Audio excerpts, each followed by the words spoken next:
नमस्कार। आज की इस वीडियो में हम क्लास 6 की इंग्लिश हनीसकल इसके लेसन 7 को पढ़ेंगे। लेसन का नाम है फेयर प्ले।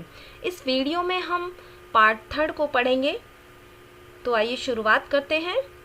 इससे पूर्व हमने पार्ट 1 और 2 पार्ट को पढ़ा, जिसमें हमने जाना कि अलगू चौधरी और जुम्मन शेख बहुत ही पक्के दोस्त थे।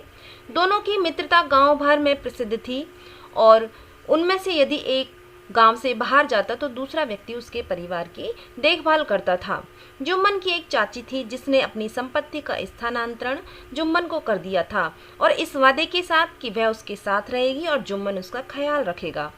लेकिन जुम्मन और जुम्मन की पत्नी का व्यवहार चाची के प्रति बहुत अच्छा नहीं रहा। कुछ दिन बाद उनमें डिस्प्यूट्स होने लग गए और जुम्मन की चाची ने मासिक भत्ते की जुम्मन से मांग की, जो जुम्मन को स्वीकार नहीं थी। अपमान का घूंट सहन करने की शक्ति ने जवाब दे दिया था और उसके धैर्य का अंत हो गया और उसने इस मामले को पंचायत तक ले जाने का फैसला किया। पंच की आवाज में ईश्वर का वास होता है, इस भरोसे के साथ उसने अलगू चौधरी को पंच नियुक्त किया।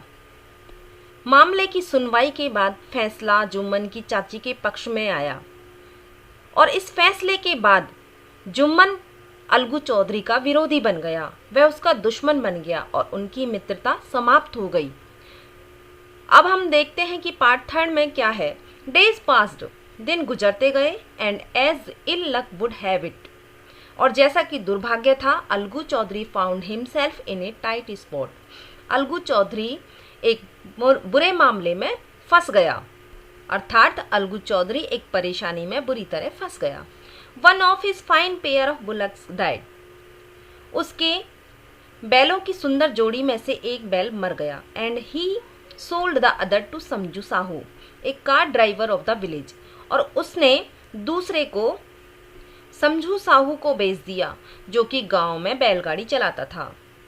द अंडरस्टैंडिंग वाज दैट समझू वुड पे the price of the bullock in A months time, उनके बीच आपसी समझ यह हुई थी कि साहू 1 महीने के अंदर उस बैल की कीमत को चुकाएगा। It so happened that the bullock died within a month, और ऐसा हुआ कि बैल 1 महीने के अंदर मर गया। Next paragraph. Several months after the bullocks death, बैल की मृत्यु के कुछ महीने बाद Algu reminded Sahu of the money he hadn't yet paid, Algu ने साहू को पैसे की याद दिलाई जो कि उसने अभी तक नहीं चुकाया था। Sahu got very annoyed, Sahu बहुत ज्यादा नाराज हुआ। I can't pay you a penny for the rest beast you sold me, मैं तुम्हें एक भी पैसा नहीं दे सकता। किसके लिए? उस मनहूस जानवर के लिए जो तुमने मुझको बेचा था, उस अभागे या अति दुखी जानवर के लिए जो तुमने मुझे बेचा था, मैं उसका एक भी पैसा नहीं दे सकता। He brought us nothing but ruin, वह हमारे लिए तबाही के अलावा, बर्बादी के अलावा कुछ भी नहीं लाया। आई हैव ए बुलक, मेरे पास एक बैल है। Use it for a month and then return it to me, 1 महीने के लिए इसे काम में लो और फिर इसको मुझे वापस लौटा देना। No money for the dead bullock, मृत बैल के लिए कोई पैसा नहीं है। ही सेड एंग्रीली, उसने नाराज होते हुए कहा। Next paragraph. Algu decided to refer the case to the panchayat, Algu ने इस मामले को पंचायत तक ले जाने का निश्चय किया। For a second time in a few months preparations for holding the panchayat were made, कुछ ही महीने में दूसरी बार एक बार फिर से पंचायत बुलाने की तैयारियां की गई। And both the parties started meeting people seeking their support, और दोनों ही पार्टीज ने लोगों से मिलना और उनका समर्थन और सहारा प्राप्त करना शुरू किया। Next paragraph. The panchayat was held under the old banyan tree, panchayat पुराने बरगद के पेड़ के नीचे लगी। अलगू स्टूड अप, अलगू खड़ा हुआ एंड सेड, और उसने कहा, the voice of the panch is the voice of God, panch की आवाज भगवान की आवाज है। Let Sahu nominate the head panch, Sahu को अपना मुख्य पंच चुनने दीजिए। I will abide by his decision, मैं उसके निर्णय का पालन करूँगा। नेक्स्ट, साहू सा हिज चांस, साहू ने मौका देखा and proposed the name of Jumman, और जुम्मन के नाम का प्रस्ताव रखा। अलगूज हार्ट सैंक, अलगू का दिल बैठ गया, एंड ही टर्न्ड पेल, और वह पीला पड़ गया। पेल मीन्स पीला। But what could he do, लेकिन वह क्या कर सकता था। Next, the moment Jumman became head panch, he realized his responsibility as जज and the dignity of his office.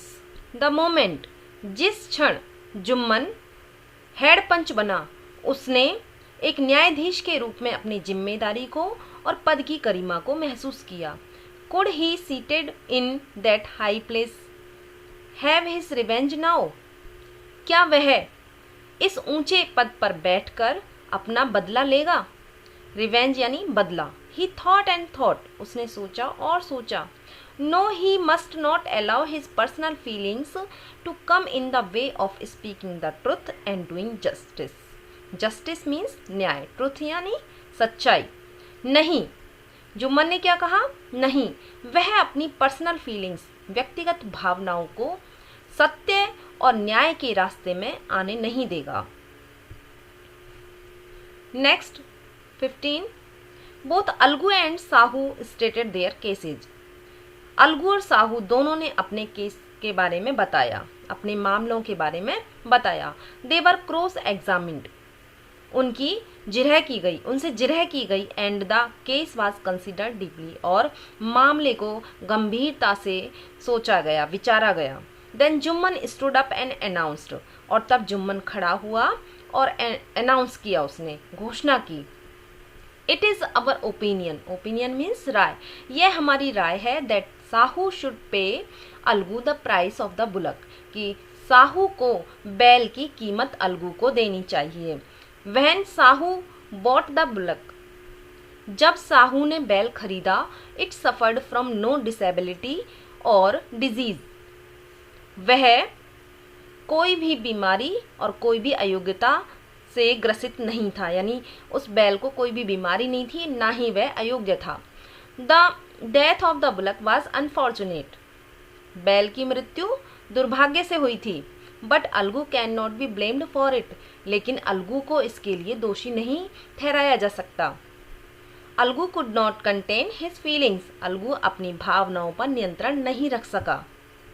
He stood up, वह खड़ा हुआ। And said loudly over and over again, और उसने तेजी से बार बार कहा, victory to the panchayat, panchayat की विजय, पंचायत की जीत।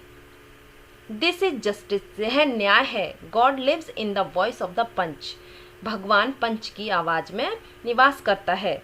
नेक्स्ट पैराग्राफ, सून आफ्टर, बहुत जल्दी। जुम्मन केम टू अलगू, जुम्मन अलगू के पास आया। एम्ब्रेस्ड हिम, एम्ब्रेस्ड यानी गले लगाया, उसको गले लगाया। एंड सेड, और कहा, सिंस द लास्ट पंचायत, पिछली पंचायत के दौरान, I had become your enemy, मैं तुम्हारा शत्रु बन गया था। एनिमी शत्रु या दुश्मन।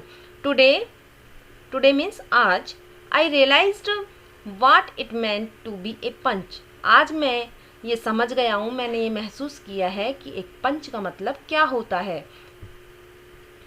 ए panch has no friend nor enemy, एक पंच ना तो दुश्मन होता है ना ही दोस्त होता है। ही नोज ओनली जस्टिस, वह केवल न्याय जानता है।